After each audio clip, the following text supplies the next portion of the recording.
Hello friends, welcomes to our channel let's discuss. Friends, आज हम class 10th का science subject का worksheet number 31 करने जा रहे हैं। यह हिंदी माध्यम में है दोस्तों। तो आइए इसका एक एक करके बेहतर तरीके से मैंने सॉल्यूशन किया है। और इस वर्कशीट में आज आपको सिर्फ क्वेश्चन है और इस सबको आंसर देना है आपको। और बेहतर तरीके से आपको हैंड रिटन मेड में मैंने आपको प्रोवाइड किया है। तो आइए देखते हैं एक एक करके। जैसा कि आप यहाँ देख पा रहे हैं, पहला क्वेश्चन है, जो प्रकाश संश्लेषण जिस कोशिकांग में होता है वह क्या होता है?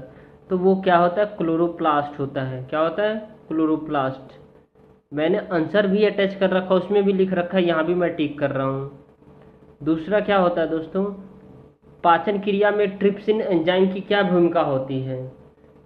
तो पाचन क्रिया में ट्रिप्सिन एंजाइम क्या होती है? प्रोटीन को पूर्णतः पचाने में मदद करती है। ठीक है। थर्ड है, श्वसन में क्रिया में एटीपी किस प्रकार बनता है? तो श्वसन क्रिया के दौरान एटीपी माइटोकॉन्ड्रिया में बनता है और जो हम खाते हैं उससे एटीपी का निर्माण होता है, जो यह एक प्रकार ऊर्जा संचय करने का काम करता है। फोर्थ है, अवायवीय श्वसन होता है। तो अवायवीय श्वसन जो है ना, ईस्ट में भी होता है, जीवों में भी होता है, जीवाणु ही मानव मांसपेशियों में भी उपयोग सभी में होगा। पांचवा है दोस्तों, उत्सर्जी तंत्र की कार्यात्मक इकाई है। तो उत्सर्जी तंत्र की जो कार्यात्मक इकाई है वो क्या हो सकता है? आपको पता है, अभी अभी मैंने इससे पहले वर्कशीट में मैंने करवाया था, नेफ्रॉन होता है। उसके बाद क्वेश्चन नंबर 6 देखते हैं।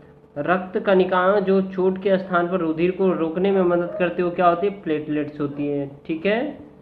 अब देखिए क्वेश्चन नंबर 7 आपको बता रहे हैं, वाक्य पूर्ण कीजिए। लसिका रुधिर के प्लाज्मा, यहाँ पे क्या आएगा? प्लाज्मा। यहाँ पे आएगा प्लाज्मा।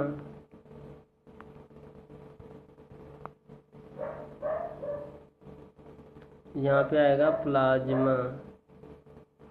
आप यहाँ प्लाज्मा लिखेंगे, उसके बाद यहाँ पे आएगा रंगहीन और यहाँ पे आएगा प्रोटीन। तो लसिका रुधिर के प्लाज्मा के समान है, लेकिन यह रंगहीन है और इसमें अल्प मात्रा में प्रोटीन है। अब क्वेश्चन नंबर 8 देखते हैं दोस्तों। यदि किसी पौधे से एंजाइम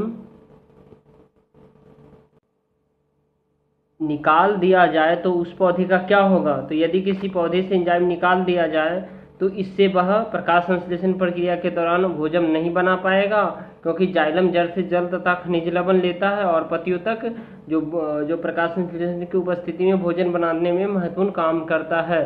ठीक है। तो ये नहीं कर पाएगा। इसका आंसर भी मैंने लिख रखा है। अब देखिए क्वेश्चन नंबर 9 का है, जो वह रुधिर वाहिका जो ऑक्सीजन को रुधिर को फेफड़ों से हृदय तक लाने में मदद करते हैं वो क्या होता है दोस्तों? फुसफुस होती है, फुसफुस शिरा होती है। ठीक है। अब देखिए क्वेश्चन नंबर 10। अभी कथन है, ए क्या है? रंध्र पत्ती की सतह पर पाए जाने वाले छोटे छिद्र होते हैं। और रीजन कहता है गैसीय विनिमय इन्हीं रंध्रों द्वारा होता है। बिल्कुल, ये बात जो है ना, दोनों जो है ना दोस्तों, दोनों सही है। इसमें क्या है, ए और आर दोनों सही है तथा अभिकथन की सही व्याख्या करता है। मतलब क्या करता है? अभिकथन की सही व्याख्या करता है। ये पहला ही होगा इसका आंसर। आइए क्वेश्चन नंबर 2 देखते हैं। बी, ये कौन सा लघुत्तरीय है? तो इस सब का एक एक करके मैं क्वेश्चन आंसर लिख रखा हूँ। आइए देखते हैं यहाँ से। तो देखिए पहला का मैंने आंसर लिखा था, पार्ट ए का, ये क्या है? लघुत्तरीय है, अति लघु। ये क्या है? अति लघुत्तरीय, अति लघुत्तरीय का आंसर है। उसके बाद अब लघुत्तरीय का देखेंगे तो पहला का ट्रिप्सिन है था, दूसरा का ये मैंने लगा दिया है। देखिए दूसरा का ट्रिप्सिन एंजाइम प्रोटीन को पूर्णतः पचाने में मदद करती है। तीसरा, श्वसन क्रिया के दौरान एटीपी माइटोकॉन्ड्रिया में बनता है और जो हम खाते हैं इससे एटीपी क्या होता है? का निर्माण होता है, जो यह एक प्रकार ऊर्जा संचयन करने का काम करता है। और यह ईस्ट में होता है, किसमें होता है दोस्तों? ये ईस्ट में होता है, जीवाणु में होता है। और ये मानव मांसपेशियां और इन सभी नेफ्रॉन में होता है। ये उसका प्लेटलेट्स होता है। ये मैंने आंसर लिख रखा है। प्लाज्मा, रंगीन और प्रोटीन इसमें भरना है आपको। और उसके बाद जो है ना, ये क्वेश्चन नंबर 8 का जो है ना, यदि किसी पौधे के जाइलम को निकाल दिया जाएगा तो इससे वह प्रकाश संश्लेषण प्रक्रिया के दौरान भोजन की नहीं बना पाएगा। और क्योंकि जाइलम जड़ से खनिज जल तथा खनिज लवण देते हैं, पत्तियां तक जो भोजन बनाने में काम करते हैं। देखिए 9th है दोस्तों,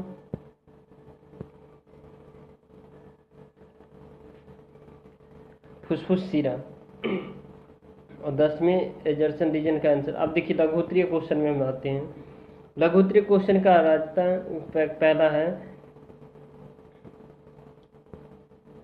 एक ब्रेड का टुकड़ा चबाने से कुछ समय पश्चात मीठा क्यों लगने लगता है? क्योंकि कुछ समय बाद मीठा इसलिए लगते हैं क्योंकि शर्करा की जो मात्रा है ना, धीरे धीरे हमारे मुंह के अंदर जो एंजाइम अमाइलिस होता है, ठीक है, अमाइलिस नामक एंजाइम पाया जाता है हमारे मुंह के अंदर। अर्थात हम भोजन को जितना चबाएंगे उतना ही मीठा लगेगा। और ब्रेड के अंदर जो शर्करा थी उसे अमाइलिस एंजाइम यानी सामान्य शर्करा में तोड़ देता है, इसीलिए मीठा लगने लगता है। ठीक है दोस्तों, अब हम क्वेश्चन नंबर 2 देखते हैं।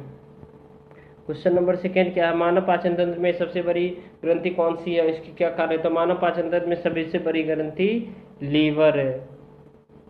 क्या है? लीवर है। और सबसे बड़ी ग्रंथि जो है ना, लीवर है। और जिसको यकृत कहते हैं, यकृत है। और यह अधिक मात्रा में कार्बोहाइड्रेट का इकट्ठा करके रखता है ताकि हम सब उसका इस्तेमाल कर सके और दूसरे बाइल रस को जो खाना पहुंचाता है,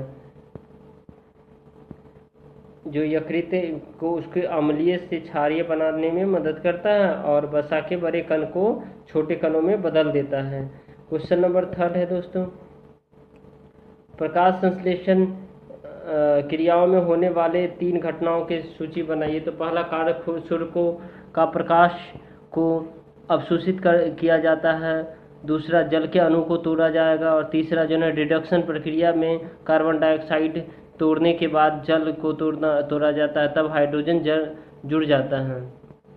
तीसरा है चौथा क्वेश्चन है दोस्तों, दीर्घ रोग किसके क्या कार्य है? तो दीर्घ रोग क्षुद्रांश के अंदर भीतरी भित्ति होती है जो एक उंगलीनुमा आकार, ये उंगलीनुमा होता है दोस्तों। ऐसे लिखेंगे आप, उंगलीनुमा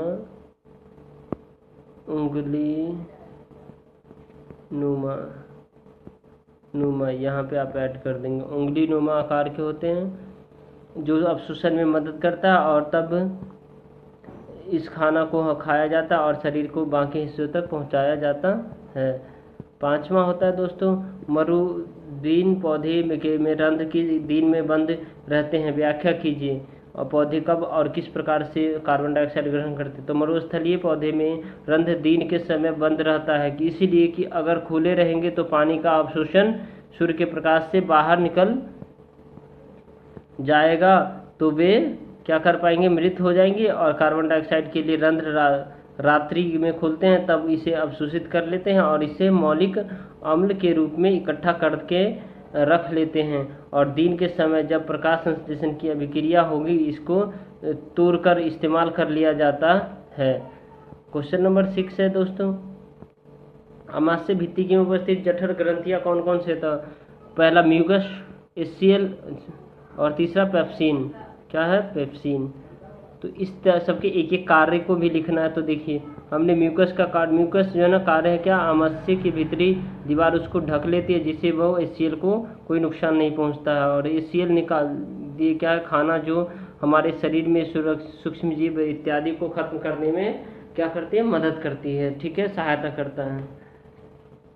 पेप्सिन क्या होता है? पेप्सिन का कार्य जठर ग्रंथि को एक्टिवेट कर रखा, खाने के प्रोटीन को पाचन क्रिया में मदद करती है, जठर ग्रंथि को एक्टिवेट करती है। अब नेक्स्ट क्वेश्चन है दोस्तों 7th नंबर, 7 नंबर क्वेश्चन है, मानव में दोहरा परिसंचरण से आप क्या समझते हैं? तो मानव में दोहरा परिसंचरण का मतलब होता है कि दोहरा साइकिल चलता ना, अर्थात एक तो वे जो हमारी हृदय और फेफड़ों के बीच होती है, और दूसरी वो जो हृदय और बाकी अंगों का के बीच मिलकर मानव में दोहरा परिसंचरण कहा जाता है। कभी कभी भी कभी भी हमारा रक्त धमनियां और शिराएं से बाहर नहीं आता, लेकिन एक तरफ ऑक्सीजन युक्त रक्त जा रहा है और एक तरफ आपका हृदय से कार्बन डाइऑक्साइड, तो इस कारण से इसे हम दोहरा परिसंचरण कहते हैं। अब क्वेश्चन नंबर जो है ना दोस्तों नेक्स्ट देखते हैं, क्वेश्चन नंबर 8 है, ध्वनि और शिरा में अंतर को लिखें। ध्वनि और शिरा देखिए मैंने बेहतर तरीके से लिख रखा है, इसको आप पढ़ के अच्छे से लिख लीजिए, ध्वनि और शिरा, ठीक है। अब उसके बाद जो है ना क्वेश्चन नंबर 9 है दोस्तों, पदार्थों के ऊपरमुखी वहन में वाष्पोत्सर्जन किस प्रकार सहायक है? तो जब जल को जड़ों से ऊपर तक लाने में या आने के लिए जब वाष्पोत्सर्जन क्रिया रंध्र खुलेंगे तब उसमें पानी वाष्प के रूप में ऊपर जाएंगे और उस जगह खाली जगह बन जाएगी, और उसी खाली जगह को लेने के लिए पानी जड़ों से ऊपर तक भागता है और इस प्रकार वाष्पोत्सर्जन सहायता करता है। मानव वृक्क में मूत्र निर्माण की प्रक्रिया की व्याख्या करिए। तो आइए मैंने इसका जो है ना ये है प्रक्रिया, इसको आप बेहतर तरीके से लिख लीजिए कैसे है, ठीक है। फिर उसके बाद नेक्स्ट क्वेश्चन चलते हैं दोस्तों। दीर्घोत्तरीय का मानव हृदय के व्यवस्थात्मक काट चित्र का चित्र बनाकर उस पर नामांकित चित्र कीजिए और फुसफुस ध्वनि वायुलिंद ये सब करना है। तो आइए इसको जो है ना मैं आपको दिखाता हूँ, इससे आपको जो है ना इस चित्र को बेहतर तरीके से बना लेना है, ठीक है दोस्तों।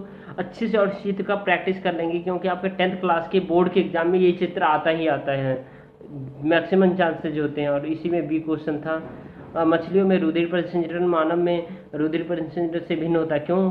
पुष्टि कीजिए। तो मानव के अंदर 4 कक्षीय कोशिकीय हृदय होता है, जबकि मछली के अंदर द्विकोशिकीय हृदय। मछली के अंदर हृदय में केवल गंदा खून ही आ पाता है साफ होने के बाद सीधा मानव के अंगों, जबकि मानव के अंदर जो खून होता है साफ होने के बाद सीधा मानव को यूज हो जाता है, जबकि इसमें मछली में गंदा खून ही आ पाता है, ठीक है दोस्तों। अब देखिए उसके बाद मानव में उत्सर्जन तंत्र का नामांकित चित्र करना है। क्या है मानव में उत्सर्जन तंत्र का नामांकित चित्र? तो ये आपने पिछली वर्कशीट में बनाया था, अभी मैंने फिर से इसको दे दिया, इसको आप बेहतर तरीके से बना लीजिए, और कहीं भी डाउट हो तो आप कमेंट करके बताएंगे। उसके बाद प्रत्येक नामांकित अंगों का एक नाम लिखिए, प्रत्येक नामांकित अंगों का एक कार्य लिखिए। तो ये तो आप लिख लेंगे अपने अपने नामांकित अंग, बहुत सारे ऐसे हैं, ठीक है, ईजी है ये। जलीय जीवों और जलीय स्थलीय जीवों सांस लेने की दूसरे अंतर में क्या अंतर है? तो ये जो है दोस्तों ये कितने नंबर क्वेश्चन है इसको मैं लेता हूँ, एक सेकेंड। ये आपका लास्ट नंबर क्वेश्चन है, ठीक है, दीर्घोत्तरीय का। तो इसीलिए होता है क्योंकि जलीय जीवों के अंदर घुलित ऑक्सीजन लेते हैं और स्थलीय जीवों की तुलना में, इस कारण वह सांस तेजी से जलीय जीव में को लेना पड़ता है, ठीक है दोस्तों। तो इस प्रकार आपका क्लास 10th का साइंस का वर्कशीट नंबर 31 खत्म हुआ, और वीडियो पसंद आए तो लाइक कीजिए, शेयर कीजिए, सब्सक्राइब कीजिए दोस्तों। बहुत मेहनत लगी है बनाने में, इसलिए करके लाइक शेयर सब्सक्राइब जरूर कीजिए। थैंक यू दोस्तों।